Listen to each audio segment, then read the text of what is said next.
तो good morning friends. मौसम बहुत अच्छा है इस समय। अप्रैल का महीना चल रहा है और इस समय जो ग्रीष्मकालीन नवरात्र है उसका अभी अभी समापन हुआ है और अब कहीं रामधुन आ रही है तो कहीं रामायण जी के पाठ हो रहे हैं। This month is wonderful. जो प्रकृति है उसमें सभी वृक्षों में पौधों में, इवन जो फूलों के पौधे हैं, इवन घास, bougainvillea, what ever it be, नई नई कौपले खिलती हैं, बगर आता है, फूल आते हैं और बहुत ही बाहर सुंदर बाहर का मौसम होता है। स्वास्थ्य का ध्यान रखने के लिए मैं आपको विशेष रूप से सलाह दूंगा। इसका प्रयोग मैं भी करता हूँ और ये प्रयोग मैंने मेरे फादर से सीखा है। चैत के महीने में जो नीम की पत्तियां होती हैं, कॉपल जिसको कहते हैं, एंटिटी के बारे में बताएंगे, डोंट वरी, अभी थोड़ा सा एक व्याख्यान दे लें। तो उसको आप जो है मॉर्निंग में 5-10 पत्तियां ले लीजिए और उनको चबा चबा करके धो करके, धोना बहुत जरूरी है आजकल क्योंकि विभिन्न प्रकार के जीवाणु कीटाणु कोरोना उसमें भी चिपका हुआ हो सकता है। इसलिए मेहरबानी करके उसको धो लें और खा जाए। किसी को तुलसी खाने का शौक है, किसी को लहसुन खाने का शौक है, लेकिन जो नीम की पत्ती है मित्रों, ये रामबाण औषधि है। आपका जो डिप्रेशन लेवल है बिल्कुल कम हो जाता है। मस्तिष्क का सेरोटोनिन जो लेवल है वो इसमें बहुत ज्यादा बढ़ जाता है और आप जो है रोग मुक्त हो जाते हो। मानसिक और शारीरिक दोनों प्रकार के रोगों को ठीक करने की इसमें जो है ताकत होती है। तो ये बात हुई। दूसरी बात, हम सरकार के ऊपर जो है कटाक्ष करना चाहेंगे। विशेष रूप से आज कल भी हमने एक टाइम्स ऑफ इंडिया में न्यूज पढ़ी थी कि रेलवे के 77 अधिकारियों ने वॉलंटरी रिटायरमेंट लिया और आज यही न्यूज हमने राजस्थान पत्रिका में पढ़ी। 77 अधिकारियों ने वॉलंटरी रिटायरमेंट लिया, जिनके पीछे माननीय रेल मंत्री जो हैं इस समय अश्विनी वैष्णव, ये तर्क देते हैं कि हम केवल उन्हीं लोगों को रखेंगे जो सरकार के भले के लिए काम करते हैं, जो मटर गश्ती नहीं करते हैं और जो डेडिकेटेड होकर के अपनी परफॉर्मेंस शो करते हैं।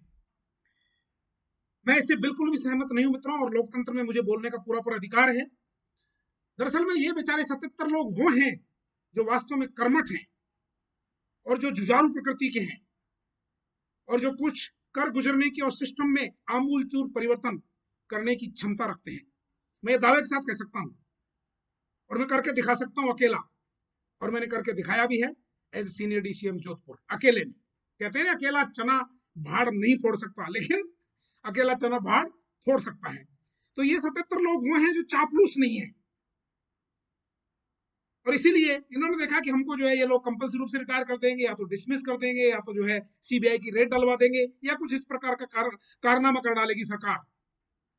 तो इन्होंने बेचारों ने अपना खुद नहीं अपना रास्ता तय कर लिया और वॉलंटरी रिटायरमेंट ले लिया। अच्छा किया, बहुत अच्छा किया। ये लोग सब लोग बधाई के पात्र हैं, क्योंकि आज के सिस्टम में केवल चापलूस जो अधिकारी हैं और चापलूस जो कर्मचारी हैं उन्हीं की वक्त है। मैं माननीय वैष्णव साहब से पूछना चाहूंगा कि आपने अधिकारियों को तो पाबंद कर दिया, आप यूनियन के जो लोग हैं जो कोई काम नहीं करते हैं, केवल नेतागिरी करते हैं, अकर्मण्य हैं, मैंने खुद ने देखा है। 20-20 साल से जो लोग जोधपुर में काला कोट धारण नहीं करते थे, उनको मैंने काला कोट धारण करवाया है, उनसे काम लेना सीखा है, सिखाया है उनको मैंने, और उनसे मैंने काम लेकर के बताया है। तो आप यूनियन में क्या सब लोग सक्षम हैं? जो यूनियन के पदाधिकारी हैं, आप स्टाफ को क्यों नहीं घसीटते? क्योंकि उनके पीछे यूनियन है, जबरदस्त यूनियन है, वो आपकी सरकार का ही तख्ता पलट कर देगी। ये हकीकत है। अधिकारियों के पीछे कुछ नहीं है। अधिकारियों की जो ऑफिसर एसोसिएशन है, चाहे वो प्रोमोटिव ऑफिसर्स की है, चाहे वो डायरेक्ट ऑफिसर्स की है, वो पंगु है, वो बैसाखियों के सहारे चलती है। जनरल मैनेजर या चेयरमैन रेलवे बोर्ड जो कहते हैं वो करते हैं वो लोग। इसलिए 77 लोग बधाई के पात्र हैं, आपने अच्छा फैसला किया, क्योंकि आप लोग चापलूसी के साथ में समझौता नहीं कर सकते। मैं भी नहीं कर सकता, जमाना चापलूसी का है मित्रों। तो मैं आपसे फिर कहना चाहूंगा कि जो जो भी गवर्नमेंट एस्पिरेंट्स हैं, गवर्नमेंट के जो कर्मचारी हैं, अधिकारी हैं, जो गवर्नमेंट जॉब में आना चाह रहे हैं, चाहे वो इवन पटवारी से लेकर ग्राम सेवक से लेकर एनटीटी प्राथमिक शिक्षा विद्यार्थी या बीएड धारी या आईएएस आईपीएस या income tax, custom, post office, post master, what ever it be, even class 4 कर्मचारी, यदि आप में चापलूसी की कला है, आप चापलूसी करना जानते हैं, तो सरकारी नौकरी ज्वाइन करिए, वरना अपना कोई स्टार्टअप खोल लीजिए, प्राइवेट बिजनेस कर लीजिए, कोई चैनल खोल लीजिए, वट एवर इट बी, जो भी आपकी क्षमता है उसके अनुसार आप कार्य कर सकते हैं। ये लोकतंत्र जरूर है, लेकिन यहाँ पर जो कुछ जैसे 56J हमने जो बताया, उसका दुरुपयोग हो रहा है। ये एक तरह से सरकार के पास में एक रोलेट एक्ट है कि बिना कारण बताए आपको जब चाहे ये सरकार का जनहित में फैसला बता दिया जाता है, जबकि होता है ये जनता के अहित में है।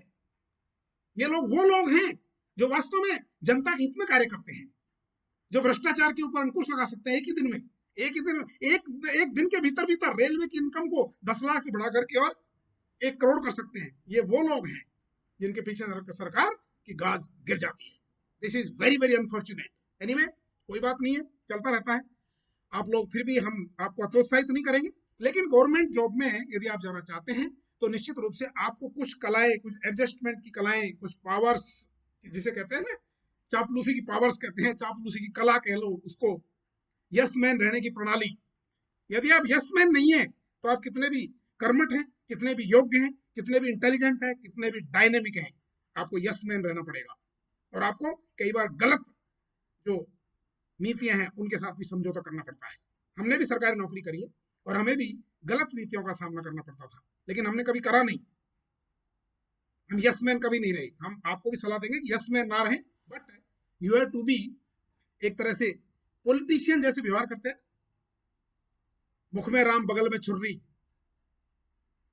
सामने कुछ कहते हैं बाहर कुछ कह देते हैं, और इधर भी चित्त और इधर भी पट, पट भी उनकी तो चित्त भी उनकी।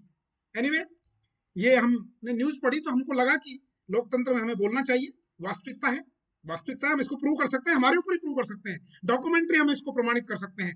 अगर माननीय रेल मंत्री इसको सुन रहे हैं तो आप हमारा इंटरव्यू ले लें, साक्षात्कार ले लें, हम बखूबी सिद्ध करके बता सकते हैं जो हम कह रहे हैं, ऑन रिकॉर्ड हम कह सकते हैं, ऑन रिकॉर्ड। एनीवे, अब रही बात प्रिय पूर्व प्राथमिक विद्यार्थियों की, आपके ऊपर 2 मिनट लेंगे हम, ज्यादा टाइम नहीं लेंगे, क्योंकि अभी हमको आजकल एक कोर्ट का बहुत इंपॉर्टेंट केस जो हाई कोर्ट में फाइल करना है। आपके प्रकरण में जो सरकार है वो 23 तारीख को एक मीटिंग करने जा रही है, जैसा मुझे अंदरूनी खबर लगी है। तो 23 तारीख को फैसला होगा और मुझे लगता है फैसला आपके फेवर में होगा, क्योंकि अगर सरकार डीबी में जाना होता तो सरकार को तो अब तक डीबी में गवर्नमेंट चली गई होती। हम लोगों के कैबिनेट जिंदाबाद है, और अगर 2-4 दिन में, यानी 18 तारीख को शायद 56 डेज पूरे हो रहे हैं, तो 19 या 20 को या 23 तक हम ज्यादा से ज्यादा वेट कर लेंगे। उसके बाद हम जो है कोर्ट ऑफ कंटेम्प्ट की प्रोसीडिंग्स जो है शुरू कर देंगे। तो आपका तो भविष्य सेफ है, कोई चिंता करने की कोई आवश्यकता नहीं है। और जो लोग इसी कैटेगरी में आते हैं, चाहे उनकी रिट पेंडिंग है, चाहे उन्होंने रिट दायर करी है या नहीं करी है, they are also eligible equally, don't worry. NCT के कैंडिडेट्स की जहां तक बात है, आपके लिए अभी 23 तक वेट करिए, देखते हैं सरकार इनको जो ही अपॉइंटमेंट लेटर देती है, हम आपको सलाह देंगे कि now you can move for dB, don't worry. और जम्मू कश्मीर वाले जो अभ्यर्थी हैं उनके लिए तो अभी 25 अप्रैल की डेट लगी हुई है, सो चिंता करने की कोई आवश्यकता नहीं है। वो लेटर चाहे आपके फेवर में आए चाहे अगेंस्ट आए, दैट मेक नो डिफरेंस। इसलिए मस्त रहिए, पढ़ाई जारी रखिए।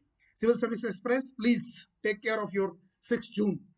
अब टेस्ट सीरीज को सॉल्व करने का है। अब आप अपने आप को पंजोगे कि आप किस धरातल पर खड़े हुए हैं, आपका स्कोर क्या है, जो भी कैटेगरी में आप, जिस भी कैटेगरी से आप बिलोंग करते हैं। नॉर्मली यदि आप एसटी कैटेगरी में आते हैं तो 75 से 80 का स्कोर यदि आप मेंटेन कर पाते हैं एग्जाम में, यू आर सेफर साइड। यदि एससी कैटेगरी में आते हैं तो 80 से 85 का score, you are safer side. और जनरल कैटेगरी के लिए 90 एंड अबोव का स्कोर जो है वो सेफर साइड है। इसलिए कोई चिंता करने की कोई आवश्यकता नहीं है। अपनी परचम लहराइए, जोरदार तैयारी करिए, और हमारी वीडियो को लाइक करिए, इसको सब्सक्राइब करिए। आत्मविश्वास के ऊपर जो हमने लास्ट टाइम पर वीडियो डाला था उसको जो है काफी लोगों ने लाइक किया। इसी प्रकार से हम नेक्स्ट वीडियो डालेंगे। आज हमारा थोड़ा मूड जो है लोकतांत्रिक व्यवस्था की ओर चला गया था, इसलिए हमने स्टार्टिंग में वो लेक्चर दे डाला, और शायद उस समय की डिमांड भी थी। एनीवे, नेक्स्ट जो वीडियो होगा हम अगेन बहुत ही मोटिवेशनल देंगे, जिससे आप लोग अपना तन मन को दुरुस्त रखते हुए अपने लक्ष्य के प्रति निश्चित रूप से जो है एकाग्रचित्त होकर के और लग जाएंगे, ऐसी हम उम्मीद करते हैं। क्योंकि करत करत अभ्यास के जड़मत होत सुजान। यदि आप अभ्यास करते चले जाते हैं तो जो जड़ बुद्धि वाला इंसान होता है वो भी सुजान यानी विद्वान बन जाता है। इसलिए अभ्यास जारी रखिए, अभ्यास जारी रखिए, चाहे वो मैथमेटिक्स है, चाहे वो रीजनिंग है, चाहे वो इंग्लिश है, चाहे जनरल नॉलेज है, चाहे इंटरनेशनल घटना है, चाहे नेशनल घटनाएं हैं, पूरा कंप्लीटली आप उसका मनन करते चले जाइए, मनन करते चले जाइए। अभी हम दिल्ली में थे तो हमारे कुछ जो है चहेते बंधु थे, उनको हम कह रहे थे कि अंग्रेजी को ठीक करने के लिए क्या करिए, क्या करिए अंग्रेजी को ठीक करने के लिए, चारों बहन भाई हैं या 5 बहन भाई हैं, लगातार इंग्लिश में बात करिए, ओनली इंग्लिश, ये सिद्धांत बना लीजिए। उनके फादर को भी हमने कहा कि अगर ये लोग इंग्लिश नहीं बोलते हैं तो आप जो है तामची उठा लीजिए, और तामची उठा करके और इनको इंग्लिश के लिए, इंग्लिश बोलने के लिए मजबूर करिए।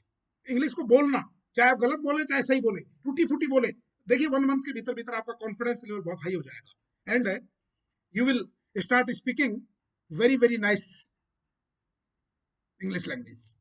दूसरा तरीका है, इंग्लिश का न्यूज़पेपर लेकर के उसको डेली पढ़िए, उसके एडिटोरियल को पढ़िए, उसमें जो हार्ड मीनिंग्स आते हैं उनको डिक्शनरी उठाइए हिंदी इंग्लिश की और उनको रट डालिए। इंग्लिश के मीनिंग को रटने का तरीका क्या है, 10 बार लिखिए। जैसे अफेक्शनेटली है, AFFECTIONALY, affectionately, affectionately, affectionately, like that, बस you will be improved definitely. So बोलिए, जैसे कहते हैं ना, एक बुक आया करती थी rapid x English speaking course, उसी प्रकार की ये एक टेक्नोलॉजी है। जस्ट स्पीक, चाहे वो गलत है चाहे सही है, don't worry about that, one day you will improve, one day you will improve. So please share and subscribe my channel. थोड़ा लंबा हो गया है, but anyway, be happy, be cool and have patience. Thank you very much, very very nice day, bye.